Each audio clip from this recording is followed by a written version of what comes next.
നമസ്കാരം. വയനാട് ധനസഹായവുമായി ബന്ധപ്പെട്ടിട്ടുള്ള തർക്കത്തിലാണ് കേന്ദ്ര സർക്കാരും കേരള സർക്കാരും. അവസാനം ആ തർക്കം കോടതിയിൽ വരെ എത്തി. കോടതി തന്നെ കേരളത്തോട് ആവശ്യപ്പെട്ടിട്ടുണ്ട് കൃത്യമായിട്ടുള്ള കണക്കുകൾ ബോധ്യപ്പെടുത്തണമെന്നുള്ളത്. അതേ കാര്യം തന്നെയാണ് സെൻട്രൽ ഗവൺമെന്റും ആവശ്യപ്പെടുന്നത്. കൃത്യമായിട്ടുള്ള കണക്കുകൾ ബോധ്യപ്പെടുത്തിയെങ്കിൽ മാത്രമേ ധനസഹായവുമായി ബന്ധപ്പെട്ടിട്ടുള്ള ഒരു നിലപാട് സ്വീകരിക്കുകയുള്ളൂ അത്രേ. അപ്പൊ ഏതായാലും ഇങ്ങോട്ട് എന്തെങ്കിലും കിട്ടുമോ എന്ന് പ്രതീക്ഷിച്ച് കണ്ണിൽ എണ്ണയൊഴിച്ച് കാത്തിരുന്ന കേരളത്തിന് വലിയൊരു തിരിച്ചടിയാണ് ഇപ്പൊ കിട്ടിയേക്കുന്നത്.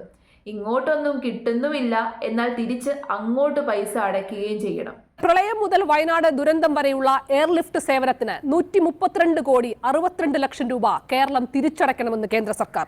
2019 രണ്ടാം പ്രളയം മുതൽ വയനാട് ദുരന്ത സമയത്ത് വരെ ദുരന്തബാധിതരെ എയർലിഫ്റ്റ് ചെയ്തതിനാണ് കേന്ദ്രം ഈ തുക ആവശ്യപ്പെട്ടിരിക്കുന്നത്. എത്രയും പെട്ടെന്ന് തുക അടയ്ക്കണമെന്നാവശ്യപ്പെട്ട് ചീഫ് സെക്രട്ടറിക്ക് എയർ വൈസ് മാർഷൽ നൽകിയ കത്ത് ഏഷ്യാനെറ്റ് ന്യൂസിന് കിട്ടി. എങ്ങനെയുണ്ട്? അടിപൊളിയായിട്ടുണ്ടല്ലേ?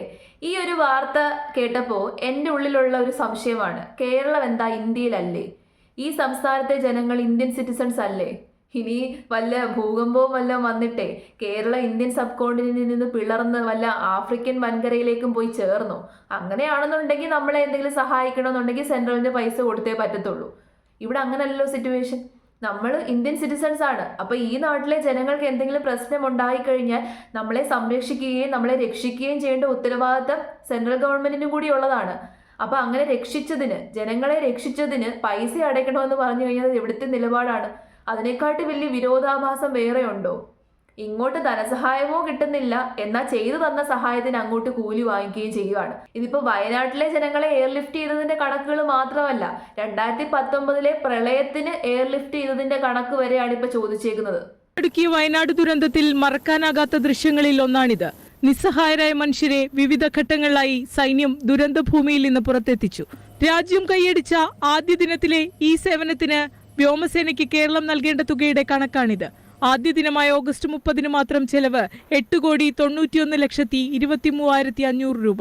ഇത്തരത്തിൽ വിവിധ ഘട്ടങ്ങളിലായി വയനാട്ടിൽ നടത്തിയ രക്ഷാപ്രവർത്തനത്തിന് ആകെ നൽകേണ്ടത് 69,65,46,417 രൂപ. വയനാട് കൊണ്ട് മാത്രം ബാധ്യത തീരുന്നില്ല. 2019 പ്രളയത്തിലും തുടർന്ന് വയനാട് ഉരുൾപൊട്ടലുണ്ടായപ്പോഴും വ്യോമസേന എയർലിഫ്റ്റിംഗ് സേവനം നൽകിയിരുന്നു. ഇതിന് ചെലവായ തുക തിരിച്ചടയ്ക്കണമെന്നാണ് ആവശ്യം. കേന്ദ്രത്തിന്റെ കണക്ക് പ്രകാരം കേരളം തിരിച്ചടയ്ക്കേണ്ടത് 132 കോടി 62 ലക്ഷം രൂപയാണ്. അടിയന്തരമായി തിരിച്ചടയ്ക്കണമെന്ന ചീഫ് സെക്രട്ടറിക്കാണ് കത്ത്. കഷ്ടം തന്നെ, 132 കോടി രൂപ. ഇത്രയും തരംതാഴ്ന്നു പോയോ നമ്മുടെ സെൻട്രൽ ഗവൺമെന്റ്? അന്ന് പ്രളയ സമയത്ത് ഇതുപോലെ ഹെലികോപ്റ്ററിൽ വന്നിട്ട് ജനങ്ങളെ എയർലിഫ്റ്റ് ചെയ്ത് കൊണ്ടുപോയ സമയത്ത് നമ്മൾ എന്തുമാത്രം അഭിമാനത്തോടു കൂടിയിട്ടാണ് അത് നോക്കിക്കണ്ടത്. വയനാട്ടിലും അതേപോലെ തന്നെ ഹെലികോപ്റ്റർ വരികയും എയർലിഫ്റ്റ് ചെയ്യുകയും ഒക്കെ കാണുമ്പോൾ നമുക്ക് ഭയങ്കര അഭിമാനമാണ്, സന്തോഷമാണ്. നമുക്കൊരു പ്രശ്നം ഉണ്ടാകുമ്പോൾ രാജ്യം ഓടി എത്തുന്നുണ്ടല്ലോ, നമ്മുടെ സെൻട്രൽ ഗവൺമെന്റിൽ നിന്ന് ആൾക്കാർ ഓടി എത്തുന്നുണ്ടല്ലോ നമ്മളെ സഹായിക്കാൻ വേണ്ടിയിട്ട്. ആ ഒരു അഭിമാനത്തോടു കൂടിയിട്ടാണ് നമ്മൾ നോക്കിക്കണ്ടത്. എന്നാൽ ഇപ്പോൾ ആ ഒരു അഭിമാനത്തിനും പൈസ കൊടുക്കണമെന്നുള്ള ഒരവസ്ഥയാണ്. നമുക്ക് രാജ്യം ചെയ്തു തരുന്ന സേവനത്തിന് നമ്മൾ അങ്ങോട്ട് പൈസ കൊടുക്കണം. നമ്മൾ ഈ രാജ്യത്തിലെ സിറ്റിസൺസ് ആണ്, പൗരന്മാരാണ്. പൗരന്മാർക്ക് സെൻട്രൽ ഗവൺമെന്റ് എന്തെങ്കിലും ഒരു സേവനം ചെയ്തു തരുമ്പോൾ പൗരന്മാർ അങ്ങോട്ട് പൈസ കൊടുക്കണം എന്ന് പറയുന്നത് എവിടുത്തെ നിലപാടാണ്? ഈ പൈസയൊക്കെ തന്നെ ഈ പൗരന്മാരുടെ നിന്ന് പിരിച്ചെടുക്കുന്ന പൈസയല്ലേ? നമ്മൾ ടാക്സ് അടയ്ക്കുന്ന പൈസയല്ലേ? അപ്പൊ ആ പൈസയൊക്കെ നമ്മൾ അടയ്ക്കുന്ന എന്തിനാണ്? എന്തെങ്കിലും ഒരു പ്രശ്നം വരുമ്പോൾ നമുക്ക് തന്നെ തിരിച്ചു നൽകാൻ വേണ്ടിയിട്ടാണ്, നമ്മളെ തന്നെ രക്ഷിക്കാൻ വേണ്ടിയിട്ടാണ്, സഹായിക്കാൻ വേണ്ടിയിട്ടാണ്. എന്നാൽ അങ്ങനെ രക്ഷിക്കുന്നതിന്റെ വരെ പൈസ ചോദിക്കുന്നു എന്ന് പറയുമ്പോൾ എന്തിനിരിക്കുവാണ് ഈ സെൻട്രൽ ഗവൺമെന്റ് അവിടെ? കേരളത്തിലുള്ള ഗവൺമെന്റിന്റെ കാര്യം പിന്നെ പറയണ്ടല്ലോ. മൊത്തം അടിച്ചു മാറ്റി ഖജനാവിൽ ഒരു സാധനവും ഇല്ല. ഇനി 132 കോടി രൂപ എവിടുന്ന് അടയ്ക്കണമെന്ന് പറഞ്ഞുകൊണ്ട് നെഞ്ചും തല്ലി നടക്കുവാണ് പിണറായി വിജയൻ. കെഞ്ചിക്കൊണ്ടിരിക്കുകയാണ്, സഹായം ചോദിച്ചുകൊണ്ടിരിക്കുകയാണ്. കുറേ നാളും കൊണ്ട് നമ്മൾ കെഞ്ചുവാണ്. കേരളത്തോട് മാത്രമാണെന്ന് തോന്നുന്നു ഇങ്ങനൊരു അവഗണന എപ്പോഴും ഉള്ളതാണ്. ഇപ്പൊ കുറെ ആൾക്കാർ ഇതിന് വന്ന് കമന്റ് ഇടും, BJPക്ക് പുല്ല് വിലയല്ലേ കൊടുക്കുന്നേ, BJPക്ക് പുല്ല് വിലയല്ലേ കൊടുക്കുന്നേ, പിന്നെ എന്തിനാണ് BJP സഹായിക്കേണ്ടത് എന്നൊക്കെ പറഞ്ഞുകൊണ്ട് ചോദിക്കും. ഞാൻ ചോദിക്കുന്നത്, അതിപ്പോ BJP ഗവൺമെന്റ് അല്ല, സെൻട്രൽ ഗവൺമെന്റിൽ കയറി ഇരിക്കുന്നിടത്തോളം കാലം ഈ രാജ്യത്തുള്ള എല്ലാ പൗരന്മാരെയും നോക്കുകയും രക്ഷിക്കുകയും അവർക്ക് സഹായം ചെയ്തു കൊടുക്കുകയും ഒക്കെ ചെയ്യേണ്ട ഉത്തരവാദിത്തം സെൻട്രൽ ഗവൺമെന്റ് ഭരിക്കുന്ന ആൾക്കാർക്കുണ്ട്. അവരിപ്പോ BJPയുടെ നേതാക്കളല്ല, ഈ രാജ്യത്തിന്റെ പ്രധാനമന്ത്രിയാണ്, അല്ലെങ്കിൽ ഈ രാജ്യത്തിലെ ഭരണം കൈകാര്യം ചെയ്യുന്ന ആൾക്കാരാണ്. അവർക്ക് ഇതിനുള്ള ഉത്തരവാദിത്വമുണ്ട്. എൻ്റെ ഒരു അഭിപ്രായം ഈ നമ്മുടെ ഗവൺമെൻറ്റിനോടാണ്, ചുമ്മാ പോയി കെഞ്ചാൻ നിൽക്കാതിരിക്കുക. എങ്ങനെയും ആ 132 കോടി രൂപ അങ്ങ് അടയ്ക്ക്. ദുരിതാശ്വാസ ഫണ്ടിൽ നിന്നോ എവിടുന്നെങ്കിലും എടുത്ത് അങ്ങ് അടയ്ക്കുക. എന്തിനാണ് ഇങ്ങനെ നാണം കെട്ട് കെഞ്ചുന്നത്? നമ്മളെ ഇങ്ങനെ തരം താഴ്ത്തുന്ന ആൾക്കാരോട് നമ്മൾ സത്യത്തിൽ എന്തിനാണ് കെഞ്ചുന്നത്? കുറേ നാളും കൊണ്ട് കെഞ്ചുമല്ലേ. ദേശീയ ദുരന്തമായിട്ട് പ്രഖ്യാപിച്ചിട്ടില്ല, അതിതീവ്ര ദുരന്തമായിട്ട് പ്രഖ്യാപിച്ചിട്ടില്ല, ഒരു ദുരന്തവുമായിട്ടില്ല. അപ്പോൾ ഇതൊരു ദുരന്തമല്ലായിരുന്നു. സത്യത്തിൽ വയനാട്ടിലെ ജനങ്ങൾ ഇത്രയധികം സഫർ ചെയ്യുമ്പോൾ പോലും അവർക്ക് ഒരു രീതിയിലുള്ള സഹായമോ കൊടുക്കുന്നില്ല, ഒന്നും കൊടുക്കുന്നില്ല. എന്നിട്ട് അവരെ രക്ഷിക്കാൻ വന്നതിന് പോലും നമ്മൾ പൈസ അടയ്ക്കണം. എന്തൊരു വൃത്തികെട്ട പരിപാടിയാണ്. ഇതാണ് ജനങ്ങളെ ഇങ്ങനെയാണ് ജനങ്ങളെ നോക്കുന്നത്. ജനങ്ങളെ കാത്ത് സംരക്ഷിച്ച് കൊണ്ടുപോകുവാണ്.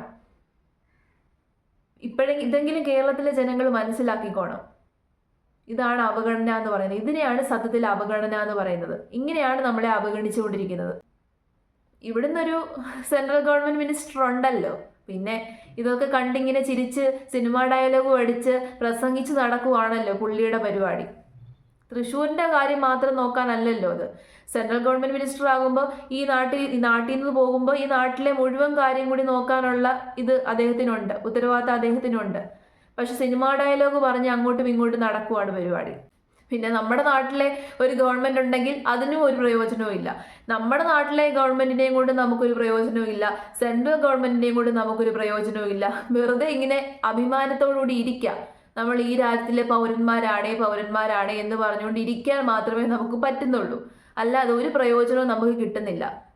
എല്ലാ ആൾക്കാരും പറയും, എന്തിനാണ് പൈസ തന്നിട്ട്, പൈസ എല്ലാം അടിച്ചു മാറ്റുമല്ലേ. അങ്ങനെ പറഞ്ഞിട്ട് ഇതിനെ ന്യായീകരിക്കും. പൈസ എല്ലാം അടിച്ചു മാറ്റുമല്ലേ. പക്ഷേ അൾട്ടിമേറ്റ്ലി സഫർ ചെയ്യുന്നത് എന്താണ്? നമ്മുടെ നാട്ടിലെ ജനങ്ങളാണ് സഫർ ചെയ്തുകൊണ്ടിരിക്കുന്നത്.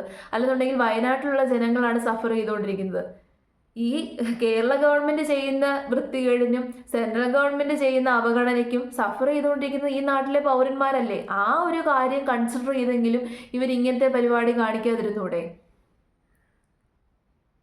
BJP തള്ളിക്കളയുന്നത് കൊണ്ട് അവിടുന്ന് അവഗണന, ഇവിടുത്തെ ഗവൺമെന്റിന് പിടിപ്പുകേട് കൊണ്ട് ഇവിടുന്നും അവഗണന. മൊത്തത്തിൽ അവഗണന മാത്രമാണ് ഇപ്പോൾ കേരളത്തിന് കിട്ടിക്കൊണ്ടിരിക്കുന്നത്.